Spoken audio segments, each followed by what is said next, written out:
ईएसके classes में आपका स्वागत है। लीजिए स्टूडेंट, फाइनली अब आपके सामने क्लास 11th केमिस्ट्री का एक ऐसा प्रैक्टिस सेट लेकर के आ चुका हूँ जहाँ से बहुत सारे क्वेश्चन आपके एग्जाम में देखने को मिलेगा। वैसे तो इस केमिस्ट्री का मैंने वीडियो ऑलरेडी बना रखी है, लेकिन उसमें फुल सोल्यूशन नहीं है। मेरे कहने का मतलब ये है, प्रश्न 1 से लेकर के और प्रश्न क्रमांक 20 तक के संपूर्ण प्रश्न का उत्तर नहीं है। तो बच्चों का बहुत ज़्यादा कमेंट आ रहा था कि प्लीज़ सर इसे पूरा कराइए जल्दी से, ताकि हम इसे प्रिपेयर कर सकें। एंड जैसे ही ये तुम्हारा प्रैक्टिस सेट कंप्लीट होता है, थोड़ी देर बाद प्रैक्टिस सेट सेकंड भी अपलोड कर दूंगा। अगर तुमने इतना पढ़ लिया तो फिर चाहे तुम्हारा कोई भी स्कूल क्यों ना हो, 100% मार्किंग करने वाले हो। क्योंकि इस प्रश्न पत्र को डिजाइन किया गया है आपके सिलेबस और ब्लूप्रिंट के अकॉर्डिंग। इन दोनों चीज को ध्यान में रखा हूं, फिर जाकर के इस प्रैक्टिस सेट को तुम्हारे सामने लेकर के आया हूं। अगर तुम्हारे पेपर की बात करूं तो 70 नंबर का पेपर रहेगा और समय 3 घंटे। तो चलिए स्टूडेंट्स, बिना टाइम वेस्ट किए हम सीधे जंप करते हैं अपने क्वेश्चंस की तरफ और सारे प्रश्न को जल्दी जल्दी सॉल्व करने का प्रयास करते हैं। प्रश्न नंबर 1 कह रहा है कि सही विकल्प का चुनाव कर लिखो। पहला नंबर कहता है कि शुद्ध जल की मोलरता क्या होती है, तो यहाँ पर ऑप्शन नंबर सा 55 आपको लिखना है। नेक्स्ट हमारा कह रहा है कि CO2 का अणुभार है। जो CO2 होता है उसका भार कितना होता है, तो यहाँ पर आपको 44 लिखना है। तीसरा नंबर कह रहा है कि समस्थानिक में संख्या समान होती है। किस चीज की संख्या समान होती है, तो यहाँ पर प्रोटॉनों की संख्या समान समान होती है, उसे समस्थानिक कहते हैं। चौथा नंबर कहता है एक तत्व के लिए उपकोष का मान 2 है, इसमें कुल इलेक्ट्रॉन संख्या होगी। तो इसका सही आंसर लिखना है ऑप्शन नंबर बा 10 इज करेक्ट आंसर। पांचवा नंबर कह रहा है कि वर्ग में ऊपर से नीचे जाने पर कौन सा गुण सदैव बढ़ेगा। अगर वर्ग में जब तुम ऊपर से लेकर के नीचे की तरफ जाओगे तो कौन सा गुण बढ़ेगा। परमाणु त्रिज्या, आयनन विभव, इलेक्ट्रॉन बंधुता या विद्युत ऋणात्मकता। तो इसका सही आंसर लिखेंगे ऑप्शन नंबर ए, परमाणु त्रिज्या इज करेक्ट आंसर। हमारा छठा नंबर कहता है कि बंध कोण बढ़ने के साथ द्विध्रुव आघूर्ण का मान क्या होता है, ये हमेशा घटता है। तो यहां पर ऑप्शन नंबर बा में आपको टिक करना है। नेक्स्ट हमारा प्रश्न क्रमांक 2 कह रहा है रिक्त स्थान की पूर्ति करो।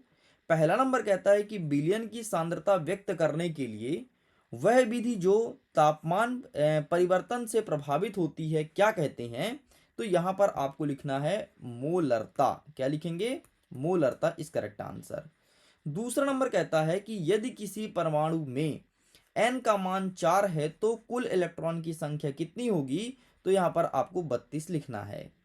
तीसरा नंबर कहता है कि Mn डैश डैश तत्व का उदाहरण है। तो Mn जो है वो मैग्नीज का उदाहरण है। वैसे यहाँ पर उदाहरण नहीं बल्कि संकेत होना चाहिए, तो मैग्नीज है। ठीक है, मैग्नीज है। अच्छा, परेशान मत होना स्टूडेंट्स, इन सब का आंसर भी दिखाऊंगा, इस प्रकार से लिखित लेकर के आया हूँ।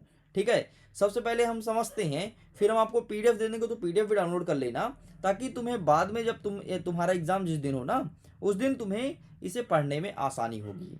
चौथा नंबर कहता है कि ऑक्सीजन की परमाणु त्रिज्या नाइट्रोजन से कितनी होती है, तो यहाँ पर तुम्हें लिखना है छोटी होती है। नेक्स्ट कहता है पांचवा नंबर कि आयनिक यौगिक सामान्यतः जल में डैश डैश होते हैं, तो आयनिक यौगिक जल में घुलनशील होते हैं, तो यहाँ पर आपको लिखना है घुलनशील। नेक्स्ट कह रहा है छठवां नंबर की सहसंयोजक यौगिक का गलनांक सामान्यतः कितना होता है, तो यहाँ पर आपको कम लिखना है। नेक्स्ट हमारा तीसरा नंबर कह रहा है सत्य सत्य लिखो। पहला नंबर कहता है कि वह अभिकर्मक जो जो समीकरण गणना गणना के आधार पर कम होता है क्या सीमांत अभिकर्मक कहलाता है, तो यहाँ पर आपको सत्य कर देना है। नेक्स्ट कहता है कि द्रव्यमान व भार में अंतर होता है, तो यहाँ पर आपको सत्य कर देना है। नेक्स्ट कहता है कि दा ब्रॉगली का समीकरण सिर्फ गति कण के लिए है, तो यहाँ पर आपको असत्य कर देना है। चौथा नंबर कहता है कि एक उप कक्षा में अधिकतम 6 इलेक्ट्रॉन आ सकते हैं, तो यहाँ पर आपको असत्य कर देना है। नेक्स्ट कहता है कि sp3d2 संकरण की ज्यामिति अष्टफलकीय होती है, तो यहाँ पर आपको सही कर देना है। नेक्स्ट कहता है कि भारानुसार प्रतिशत व प्रतिशत संगठक दोनों एक ही है, तो ये आपको सही कर देना है। इस प्रकार से सत्य असत्य कंप्लीट होता है। आगे हमारा चौथा नंबर कहता है कि सही जोड़ी बनाइए। पहला नंबर कहता है Ca+H2SO4, तो इसका क्या हो जाएगा, तो यहाँ पर आपको सही आंसर लिखना है Ca+H2SO4। अच्छा, इससे इसको मैच कर दोगे। नेक्स्ट कहता है पावली, तो इसका सही आंसर हो जाएगा अपवर्जक नियम ने दिया था। ठीक है।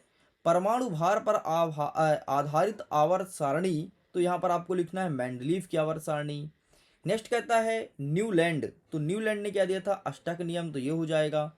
और सहसंयोजी बंध, तो इलेक्ट्रॉन का साझा, ये हो जाएगा। इस प्रकार से ये होता है कंप्लीट। आगे बढ़ते हैं। प्रश्न क्रमांक 5 कहता है एक शब्द या एक वाक्य में उत्तर दीजिए। पहला नंबर कहता है कि समान ताप एवं समान दाब पर समस्त गैसों के आयतन में अणुओं की संख्या समान होती है, यह नियम क्या कहलाता है? इसे कहते हैं आवोगाद्रो नियम। ठीक है, आवोगाद्रो नियम कहा जाता है। नेक्स्ट कहता है कि उच्चतम तरंग दैर्ध्य वाले विकिरण का नाम लिखो, तो यहाँ पर आपको लिखना है रेडियो तरंगी। क्या लिखोगे? रेडियो तरंग। नेक्स्ट कहता है कि इलेक्ट्रॉन ग्रहण एंथैल्पी को किससे नापा जाता है? तो यहाँ पर किलो जूल प्रति मोल से मापा जाता है, इसे लिखते हैं kg/मोल। ठीक। नेक्स्ट कहता है कि बेंजीन के अणु में कितने सिग्मा बंध और कितने पाई बंध उपस्थित होते हैं? तो 12 सिग्मा बंध होते हैं, और इसमें पाई कितने होते हैं? तो 3 पाई बंध होते हैं। ठीक, ये ऐसे होता है, ऐसे लिखोगे। नेक्स्ट कहता है 5वां नंबर की परमाणु द्वारा साझे के इलेक्ट्रॉन युग्म को अपनी ओर आकर्षित करने की क्षमता क्या कहलाती है? इसे कहते हैं विद्युत ऋणात्मकता। क्या लिखेंगे? विद्युत ऋणात्मकता। बस ये चीज आपको लिख देना है। तो लीजिए स्टूडेंट, 1 से लेकर के 5 तक मैं कंप्लीट कर दिया हूं। अब इसका सोल्यूशन दिखा देता हूं। देखिए इस प्रकार से इसका सोल्यूशन है, तो प्लीज इसका स्क्रीनशॉट ले लीजिए। बाकी अगर इसके पीडीएफ को डाउनलोड करना है तो पीडीएफ का लिंक दिया है वीडियो के डिस्क्रिप्शन बॉक्स में, जाइए पीडीएफ को डाउनलोड कीजिए। सिंगल क्लिक में डाउनलोड कर सकते हैं और अपने पढ़ाई को बेहतर कीजिए। देखो जब आपका एग्जाम होगा ना, तो रिवीजन के तौर पर पीडीएफ बहुत ज़्यादा इंपॉर्टेंट है। तो पीडीएफ से ही तुम रिवाइज कर पाओगे। तुम वीडियोस देखने का इतना समय नहीं मिलेगा, तो पीडीएफ को डाउनलोड करना, ताकि तुम बेहतर परफॉर्मेंस कर सको। अब आगे के क्वेश्चंस को जो हम कवर करेंगे 6 से लेकर के और 20 तक का, तो फटाफट आपको क्वेश्चन और आंसर दिखाएंगे। मतलब यहाँ पर क्वेश्चन और आंसर, क्वेश्चन और आंसर, मतलब बहुत स्पीड में, ताकि आपका समय ज़्यादा व्यर्थ ना हो और तुम्हारे पास एक एक कंटेंट आ जाए। सबसे पहले कहता है कि सार्थक अंक से आप क्या समझते हो? और अथवा कहता है कि यह सही मात्रक का क्या अभिप्राय है? द्रव्यमान का ऐसा ही मात्रक बताओ। तो ये रहा है आपके सामने सार्थक अंक, ये चीज़ आपको लिखना है। एंड ये रहा आपके सामने छठवा का अथवा यह मात्रक। ठीक, तो ये चीज़ आपको लिखना है। आगे बढ़ते हैं। नेक्स्ट क्वेश्चन कहता है कि 3 सार्थक अंक में निकटित कीजिए। ठीक है। एंड अथवा में कहता है कि वैज्ञानिक संकेतन लिखिए। तो आइए देख लेते हैं। ये रहा है आपके सामने सार्थक अंक में निकटित कर दिया। ठीक है। नेक्स्ट इसका सार्थक अंक ये रहा, एंड नेक्स्ट ये रहा आपके सामने अथवा वाला। आगे बढ़ते हैं। 8वां नंबर कहता है कि एनोड किरण के गुण बताना है, और यहीं पर अथवा में कहता है कि कक्ष और कक्ष में अंतर बताइए। तो ये रहा आपके सामने एनोड किरणों में गुण। ठीक है। एंड कक्ष और कक्षक में अंतर, ये रहा आपके सामने। ठीक, तो आप इसका भी फोटो क्लिक कर लो। आगे बढ़ते हैं। 9वां नंबर कहता है कि हुंड का नियम लिखिए एवं कारण लिखिए कि हुंड के नियम को बहुलता का नियम किस कारण से कहते हैं। और यहीं पर अथवा में कहता है कि n+1 नियम का एग्जाम्पल देना है। तो आइए दिखाते हैं हुंड का नियम। ये रहा आपके सामने, आप इसका फोटो क्लिक कर लो। एंड ये रहा आपके सामने n+1 का नियम। ठीक है, इसका भी स्क्रीनशॉट ले लीजिए। आगे बढ़ते हैं। 10वां नंबर कह रहा है कि एक ही वर्ग में उपस्थित तत्वों के भौतिक और रासायनिक गुणधर्म समान क्यों होते हैं।